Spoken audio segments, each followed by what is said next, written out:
পিছনের বাইরের উপরে দিকে তো ঠিক না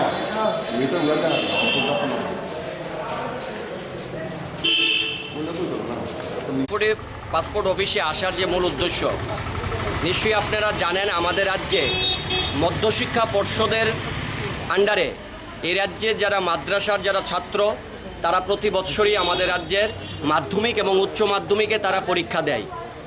এখন প্রশ্ন হচ্ছে, মধ্যশিক্ষা পর্ষদের আন্ডারে যারা মাধ্যমিক এবং উচ্চ মাধ্যমিক পরীক্ষা দেয় তারা প্রতি বৎসরই আমাদের রাজ্যে দেখা যাচ্ছে প্রত্যেকেই পাশ করেন।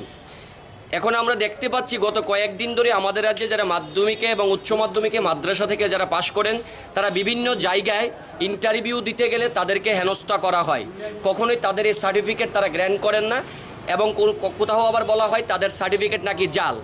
এখন আমাদের সামনে একজন আছেন, গত দুদিন আগে সে পাসপোর্ট অফিসে পাসপোর্ট করতে এসেছিল।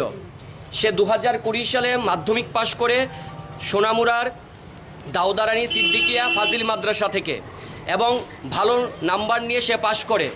তার মার্কশিট, অ্যাডমিট এবং রেজিস্ট্রেশন সার্টিফিকেট প্রত্যেকটার মধ্যে লেখা আছে Tripura board of secondary education, অর্থাৎ তারা পরীক্ষাটা দিচ্ছে মাদ্রাসা থেকে, কিন্তু তাদের বোর্ড হচ্ছে না আমাদের ত্রিপুরা মধ্যশিক্ষা পর্ষদ।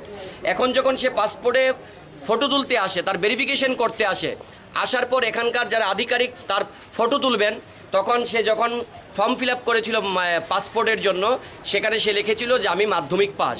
এখানে ফটো তুলতে আসার পর তাকে বলা হচ্ছে যে তুমি মাধ্যমিক পাস না, তার সার্টিফিকেট নাকি জাল। সে কত টাকা দিয়ে সার্টিফিকেট কিনেছে, এটা কিভাবে পসিবল?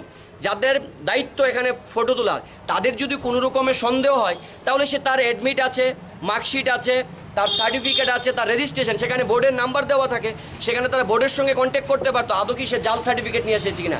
কীভাবে এক লহমায় এখানকার যারা দায়িত্ব তারা এইভাবে কথাটা বলতে পারে? তাকে পরবর্তী সময় বলছি ঠিক আছে তোমাকে পাসপোর্ট করিয়ে দেবো, কিন্তু তোমাকে আমরা 8 পাস করে দেবো। আমরা দেখলাম তার সার্টিফিকেটে যে ফর্মটা সেখানে 8 পাস। তাহলে যেই ছেলেটা মাধ্যমিক পাস করলো তাকে 8 পাস করানো হচ্ছে। এই ধরনের আমরা ঘটনার জন্য ত্রিপুরা প্রদেশ এনওসিআইয়ের পক্ষ থেকে তীব্র নিন্দা জানাই। এটা জানার জন্য আজকে আমরা এখানে পাসপোর্ট অফিসে আসা যিনি আধিকারিক আছেন ওনার সঙ্গে আমরা কথা বলবো, কোন ভিত্তিতে কিসের কারণে তার সার্টিফিকেট জাল বলা হয়েছে, তারা কিভাবে জানলো যে তার সার্টিফিকেট জাল কোনো তদন্ত ছাড়া।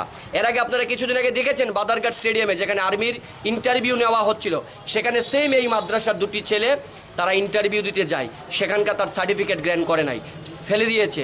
তাই আজকে আমরা প্রাথমিকভাবে এখানে পাসপোর্ট অফিসে আসছি। আগামী দিনে আমরা মধ্যশিক্ষা পর্ষদে যেতে বাধ্য হব যদি রাজ্য সরকার এবং মধ্যশিক্ষা পর্ষদ এটা যদি বন্ধ না করে।